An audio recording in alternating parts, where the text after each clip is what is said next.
toutes les actualités politiques, on en parle dans votre émission Micro Populaire. Très chers amis internautes et des Tindika, vous qui nous suivez partout dans le monde, nous vous disons bonjour pour les uns, bonsoir pour les autres. Voilà, et nous sommes là aujourd'hui avec un invité qui s'avère très vraiment important pour nous.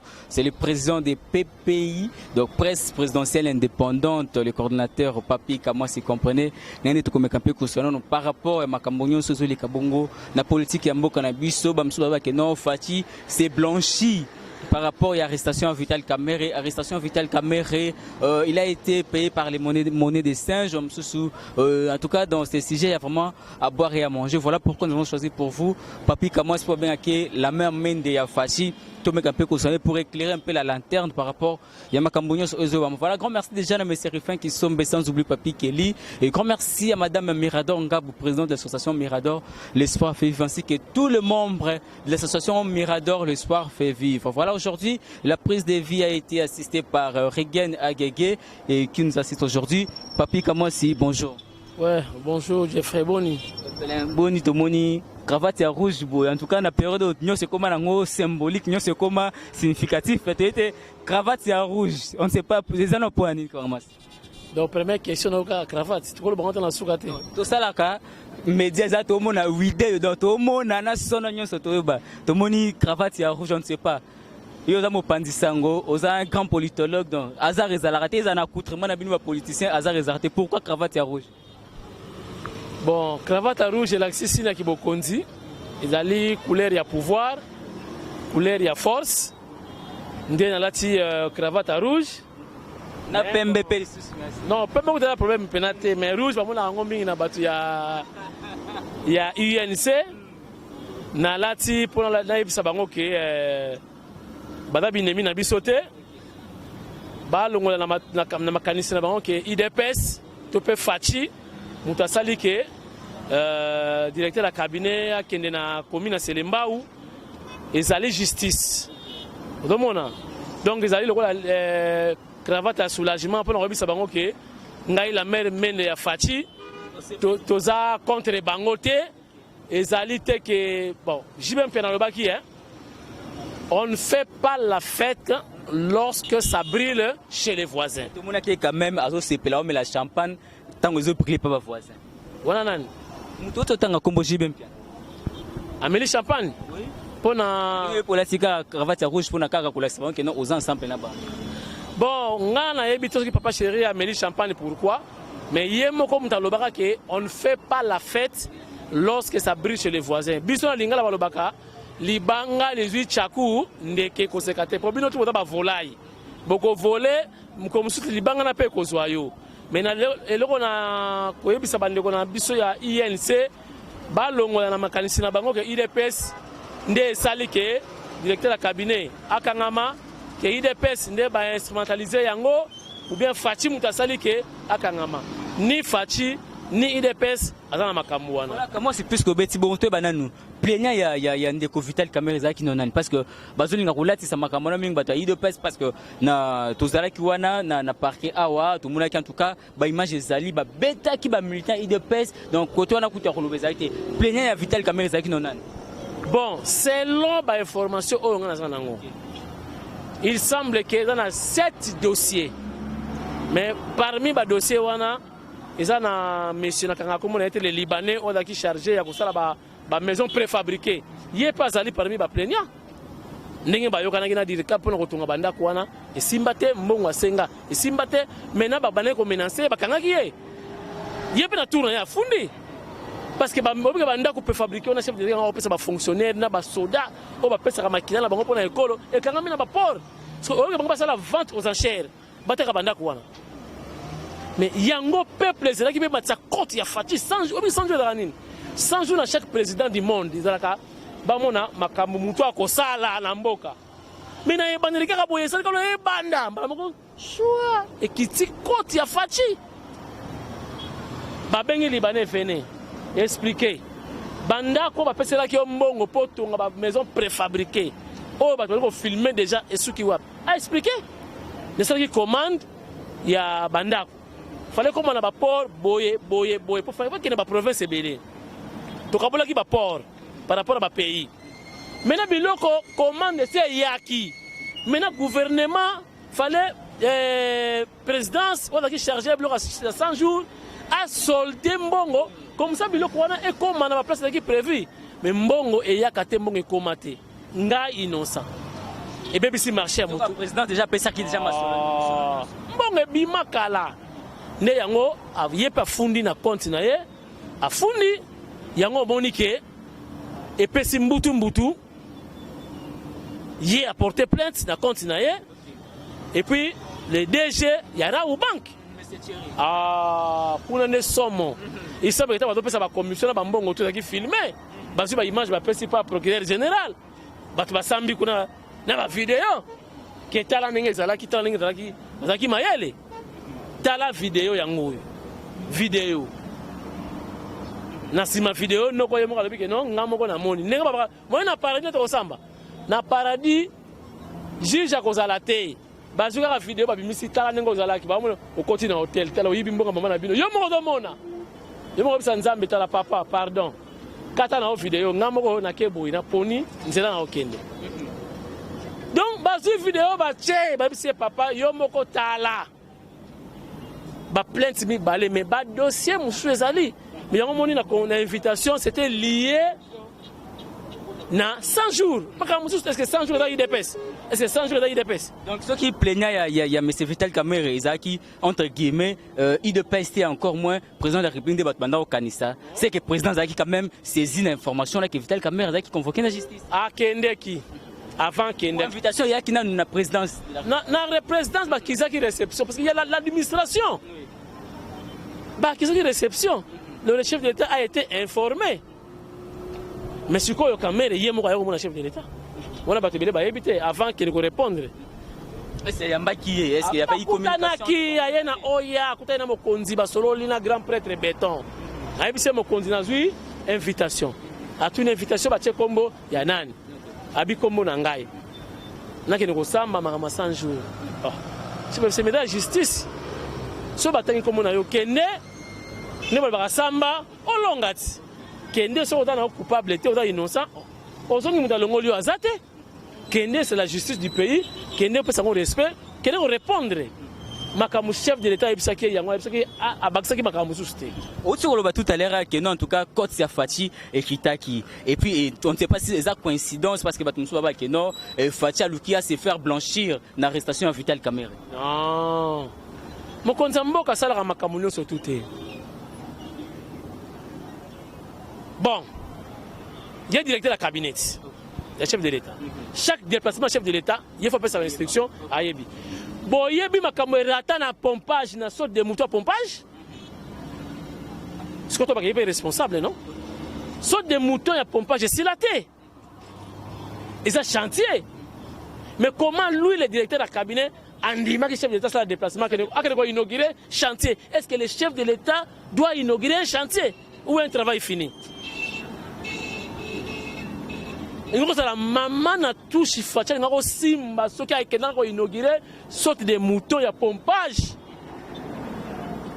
muta sala eloko wana ke sala matin ngako tanga comme na été mais pourquoi sous Kabila na régime à Kabila toti comme na bloc côté au moins que directeur cabinet à chef de l'état a sa peine na mo impulsion mo pas chef de l'état par rapport ndenge tozo mona ngo et ça normal Kamerhe a dans la partie politique na ye a dans la ambition politique na ye a dans la vision na ye peut-être échec ya fatia ko sala pe que ye amata et ça bitumbati tu as un adversaire politique malgré coalition ezali il est pas dans la ambition dans la vision na ye a ko ça fatia et simbate pour 2023 dans la Tchalibaya na réussir je n'ai pas dit ça c'est que ça ndengwana mais et ko ça la pe bongo et ko ça pe bongo pour ça bongo pour abike non bakangi c'est pour ka babebisa casier judiciaire il y a Vital Kamerhe pour la 2023 ici était gestion ya mbongo ya misala ya 100 jours dans maboko na ye ba monique était ba plaignant bazali parmi les partenaires il fallait ba sala musala ya 100 jours 100 jours ezalaki lokola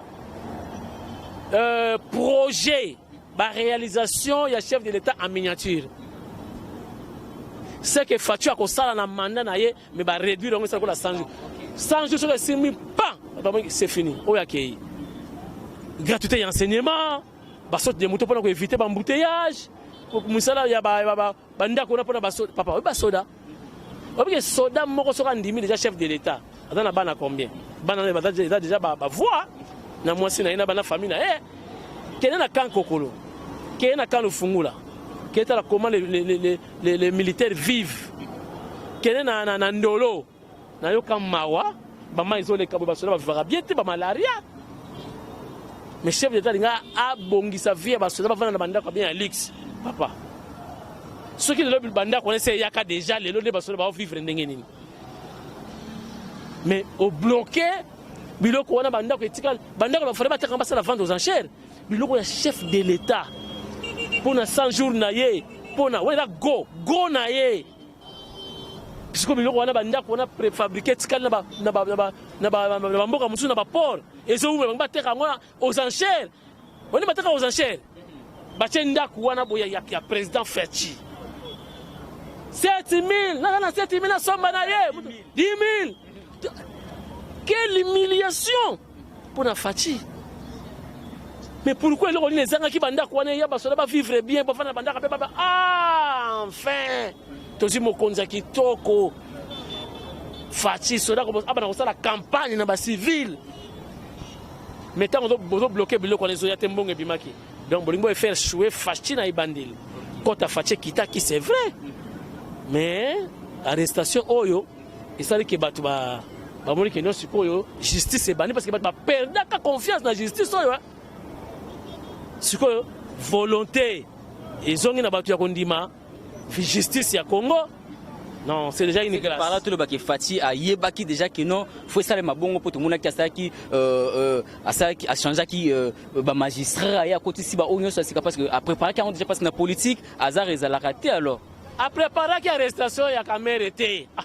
Chef d'État qui nous prépare l'arrestation, on dit les personnes. Oh, ça fait chier on est le chef de l'État. Ce qui juste bongi pour na batutu na banamike. On va kanga pa mineur. So ke na kalamu okuta prison ya caché ya ba mineur ezalaka. Justice ya banamike ezalaka. Ba mineur. C'est quoi fachi tanga lobaki yango mais lobaki yango tina bana wanati. Aka tala individu. Fachi tanga sur pouvoir. Première communication na yasala na famille na ye ayaka na limité a ba bloquer ka muta sala vidéo na kanga ngam na filma premier message de chef de l'état ngam na sala vidéo alors ba kana famille na ye boye na bana batata mwasi ba ko tu basala ka kuna ayebisa famille na ye boye justice mteko bongisa mboka oyo na yebisi bino oyo ko yiba mbongo ya l'état oyo ko tchalo boko na kesi ya l'état. Ce qui va kangiye boye ba kengai fati na kokota te pe boko za la puni sévèrement pour servir comme exemple alors sa famille est biologique on a caméra dans directeur de cabinet chef à sa direction la famille est biologique bon c'est une famille politique c'est-à-dire dans la mutu ayi DPS au quoi ina infracata justice donc ayebisi ba ndeko na ene wana ya makila. On a coupé caméra dans le directeur de cabinet. Comment chef d'État a changé magistrat pour un individu? Non. Est-ce que acharnement ça limité dans le dossier parce que bandeko INC bazo accuser que non il y a acharnement à la personne de Vital Kamerhe ba jamais ko kina ndenge ba salaki makambuana c'est que ils a déjà kabal moko ça qui déjà montré contre Vital Kamerhe. Batika makambuana na la cravate rouge na ta rangote. Pour que nous sommes de cœur avec eux, Vital Kamerhe il a des pestes, ils ont dit justice, peut-être comportement. On a vitesse trop. Vitesse! On a vitesse. Est-ce que vitesse ou un chef de l'État qui est inconscient en autre endroit? Le chef de l'État, le magistrat suprême, oui, mais à cause de la dossier dans la plénière individu. Dieu voulant, il chante là, mieux vaut tard que jamais. Ba plénière ba bimi si ko boule que chef de l'état pendant que le fond na net Vital Kamerhe donc wala no simbate donc wala baby wani accord ya Nairobi kanga e pekisa e tonde accord ngo zala kanina accord ngo na Nairobi ngo bato beta masolo accord on dirait accord ngo soki yango nde to yoka na parquet je pense que bato bazaki na parquet jour wana to bimisa ba clause ya accord ya Nairobi to bimisa clause ngo za to c'est la ba accord ngo ti ba bimisa ka pété accord ko sala nini accord ça n'a rien à voir na constitution libeko li constitution d'état musaka mboka ba accord te accord état musamboka na nini yo tanga to beti masolo ya ndenge nini mais l'état ayebi yango te constitution ayebi yango te o to yeba que chef de l'état qui candidat a postulé le Batutu, a voté dans le peuple congolais, a le président élu, a dirigé Mboka, a le commandant suprême. Il y a armée, a le magistrat suprême. Il y a justice, a le chef de l'État, a engagé le pays dans la signature. Si vous avez un soldat qui est bon, Madel Sunguba, bon, n'est-ce pas d'accord, mais on a gagné. Ce qui fait le président, Kamera contre le premier ministre, ce qui est gagné. N'est-ce pas qui modifié? Parce que tu as une majorité dans le Parlement, allez. À combien de directeur de cabinet? Est-ce que d'accord, on va le bloquer en dessous? Premier ça. Vital Kamerhe faisait de roi, Vital Kamerhe faisait de président, Vital Kamerhe le oyo ba fouti na monde des singes, Vital Kamerhe le oyo balakisi ingratitude na batunyo après ça pouvoir ndé le bamaki après si Kabila pouvoir fin de compte ba trahir le oyo après si Fati confiance mais Fati a poignardé na Mukongo pona yo analyse no ko sa place yo faisait de roi yo bokotika comme roi té sabino kisi il moko pauvre avant na kitoki mosi coach penyos babeta bale peut-être musaza pe joueur te mais tamso coach akola kisayo bale te bale babota makanango coach ageda tactique de génie tactique de génie ya Félix Azwango et pas ya Tchenchi Sekedi wa Mulumba ala la famille makasi politique IDPS ne salabatu yango sala ba frère Martin plus de 30 ans en opposition pouvoir examiner bakangana Kamerhe na moins d'une année moins de 2 ans pouvoir bakangana Kamerhe te Kamerhe mutako kangana Fati tanga moni ke ba trahir Fati na Genève Kamerhe sola ka malade simbela moni ke ngengeda ya pa Fati sola kangana yete po frère Martin kozwate yem tako kangana la Fati ah Fati kangana ndeni po Fati na ki ja président na bango ya rassemblement bana ko zela awa bobo sani awa. Donc, si 17h, il faut que bimite ba ozela, ba lutundula, banane ba komo nimba. Na stade de martyr, mitingo ya suka wana. Bango tu basela kaiti. Facha ba combattre ba accompagner tikuna. Ya caméra point banaka na azaka président à l'Assemblée matin. Facha ki ja président na bango banaka lati. Président de l'Assemblée ki ja Fachi. Aki ja président la bango na ba bemba bango tout. Oh. Tout le monde qui juste n'a pas quoi arrestation à Vital Kamerhe bande ko yense basangaki kuno ke na cité de Rouya kuna kulikuta na président pour na resoigner ba clause yango ezaki na nini parce que uza mende ya Fati je pense que cause na fuite ya clause wana o bande ko yense basangaki pour na kuluka kuta na Fati ça pour na ko rappeler ba ko na Nairobi to ko manifester mécontentement na bango et pas chef de l'état. Bon accord ya Nairobi jusque là ils ont un impact c'est ce qu'on a dit c'est une vérité parce que l'accord à Nairobi dans la qui Fati président Kamerhe premier ministre et Salamate c'est l'accord on a sous respecté accord est kufa bon qui n'est pas chef de l'état ils ont makambu ya accord à mon avis ils ont makambu ya koyeb ça que après sa grâce présidentielle ce qui Kamerhe a mis coupable pendant le coupable était jusque là ils ont dit arrestation provisoire mais ceux qui ne la pas nzambe te boko la pas nani ceux qui font la pas nzambe. Donc à mon avis batakamera bakende ko fuka papa Fati abenga procureur pour grâce que vous allez gagner parce qu'il y a PC grâce c'était fini donc bakende ko déjà en avance à mon avis pour ba corps exact ba corps exact na osusu abiju ngo ba téléphone nyonso za ki fermé ya ba avocat ba magistrat tobo yaki bibenga benga chef de l'état alors que justice la musana ngoma kama ba chombo boyo mandiango bengi o kingakati bengi te justice ça ndé musala na yango tina suka musala salami balakisi ba preuve bi noko yo moko tala noko amoni vidéo yo moko pona est-ce que faut on parler tout mérite beta ma tour na Selembao no fona beta tour na Selembao no ka Selembao invitation à Vital Kamerhe na parquet ezaki invitation individuelle mais tout le monde qui a quand même na cortège il y a directeur à cabinet c'était ezaki côté on a un peu ça moins louche mais influence voilà ça kana batu ba mona ke no aina batu belé pour ba kiso ba meko simba ye ko inda wa ko kende te ya dali faiseur de roi boy na boy grand prêtre ke ndakate mais nul n'est au-dessus de la loi est dure mais c'est la loi noko la na Selembao on a repensé à conseil à loba trop na prison parce que ba tout dans la prison ba fanatique à Fati nyo ça solo beta enregistrer ba otindi la biswango e ko sopaye mabe akoloba biloba loba peine ko mata peine ko mata donc atika ko loba azala mukolo atika justice azala musala tina suka donc atika justice la boulot atika ko loba trop yeba de yake nyo ça ko loba ba ko enregistrer basi ba cheki rek tiba yeboy welcome leader les pacificateurs yesu kwa bani ko fungwama oh non na ye awa pona na libérer bino oh libérer banani oh na ye ko banda musala donc musala ko ya ko gérer vungule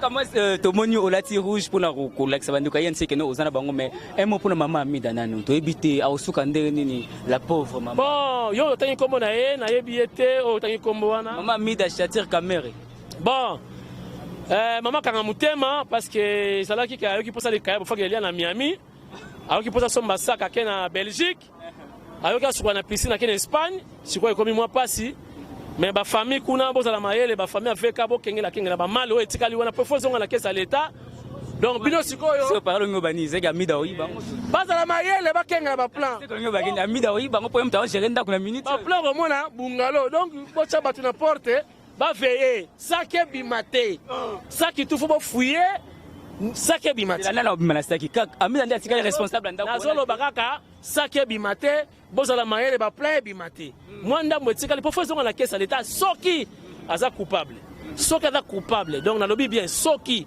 aza coupable il faut mbongo à l'état donc restituer mbongo la caisse à l'état pour essayer ça misala ya baso de mouton. Est-ce que tu penses que Vital Kamerhe aza la seule personne au façon sambongo na caisse à l'état basé belé bazo tambola awa to mona belé pas na assurance ya ville à Kinshasa awa belé pas ministre mais si le lot va tambola na bango bazana bango à l'aise. Est-ce que Vital Kamerhe aza la seule personne où il faut devoir l'état?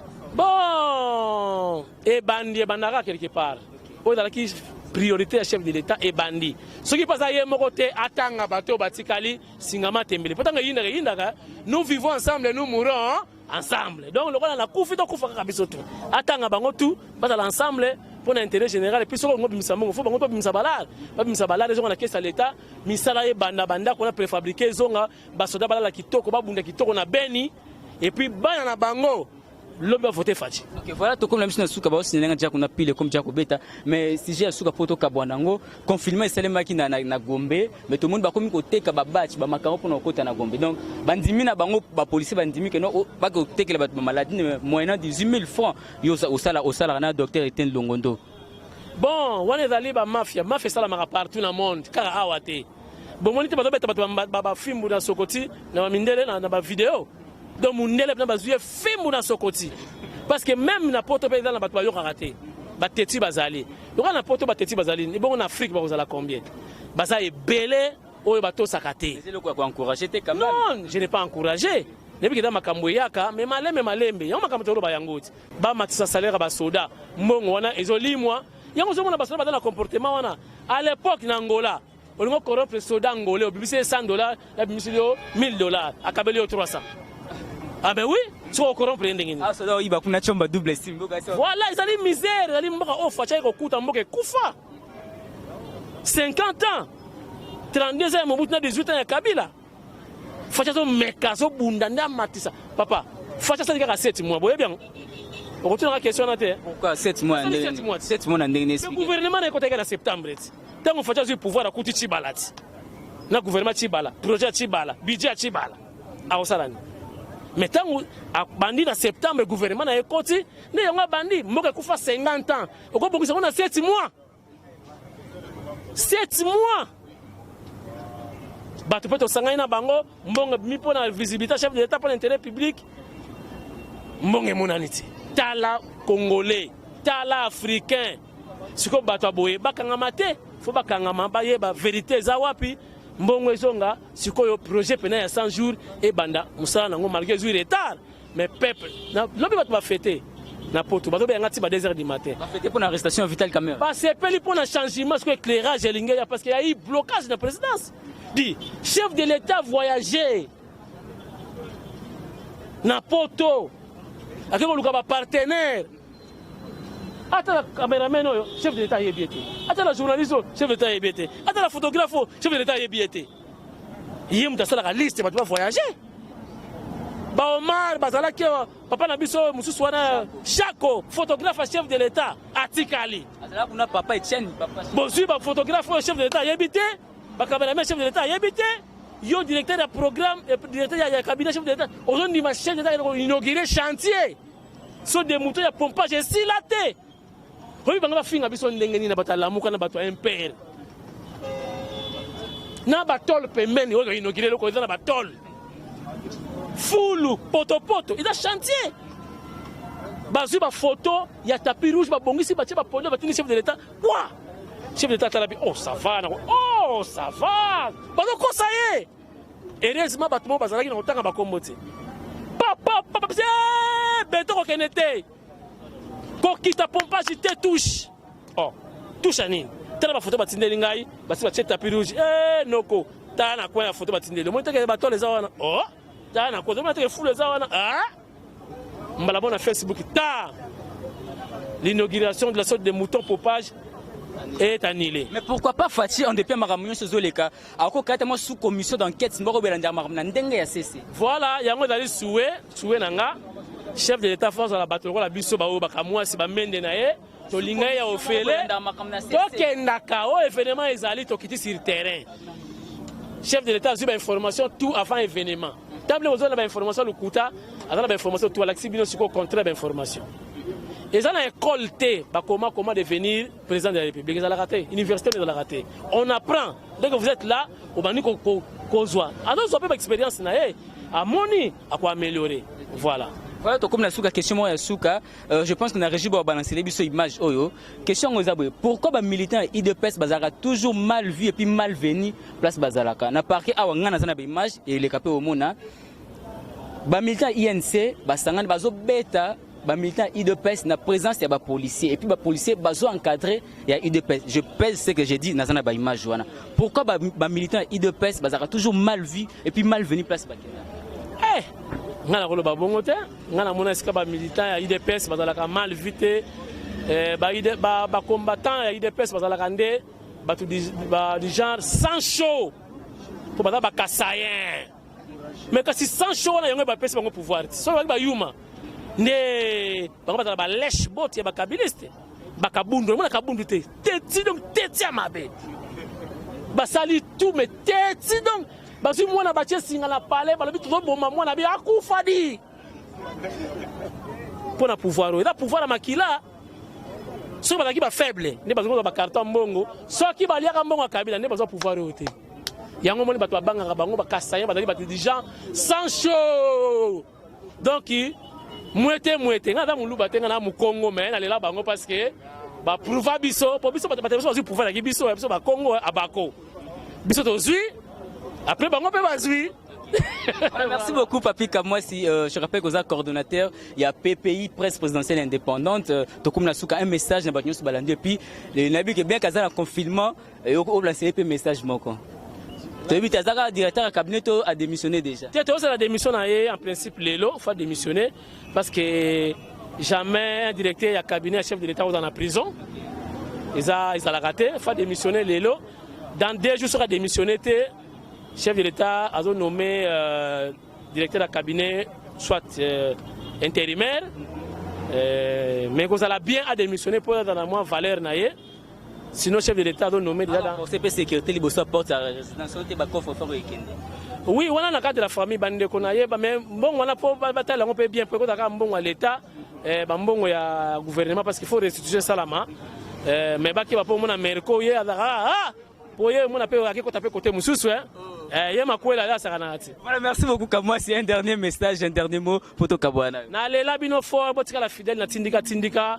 Botika la fidèle na Fachi béton ngala linga ya ofele pour na ba valeur bato kanisa na mulu ba pesa ko moka mwasi chilombo na muntanu 100% to linga Fachi pour na ba valeur na yebi ke bandera moi passe soki mwana botami tia tambola ko nguluma ko zoka mais eko simba Fachi ko simba mboka o kitoko azalaki na ba idée ya bien bandaki bien mais ba traite bazanga raté mais nzamba sali grâce que lelo yo justice ezo sala musala nango lobby tokobeta lisolo mususu mboka oyo eko redore image pour Fachi alingaka mboka moko trop na monde ila Canada Fachi alingaka mboka na ye oyo ekoma ko la Canada donc il chante là tôt ou tard attend la mandat oyo te na deuxième mandat ya Fachi c'est que deuxième mandat comme assuré hein pele ninga boy c'est quoi assuré comme assuré makamanga ya lobby na batu muswa la muka ba changer maloba 2023 za qui vital ou rien. Et c'est changé, c'est fini. Et puis, on a 2023, à cause de la candidat, fini parce que ngana ningi na mona ozaka coupable tango ozaka coupable mabo kati judiciaire na ye abuo puis en 2023 ozala candidat fini fati ye moko donc donc voilà, merci. C'était la Papi Kamwa, c'est le coordinateur de PPI Presse présidentielle Intimpadnote. Grand merci à vous accueillir pour l'émission Nabino, micro populaire, travers chaîne Nabino Tindika. Grand merci à M. Rifin qui sont sans oublier Papi Kelly. Grand merci à Madame Mirador Ngabou, présidente de l'association Mirador, le soir fait vivre. Grand merci à Bande de Cognac, va combattre de PES, en tout cas, émission de tournango, Naï de PES, non, il y a base, il y a de PES. En dépit, il y a Maramounio sur les cas qui. Et bah, quand même pour assister. Voilà. D'ici là, portez votre main. Quant à moi, je vous dis merci et bye bye.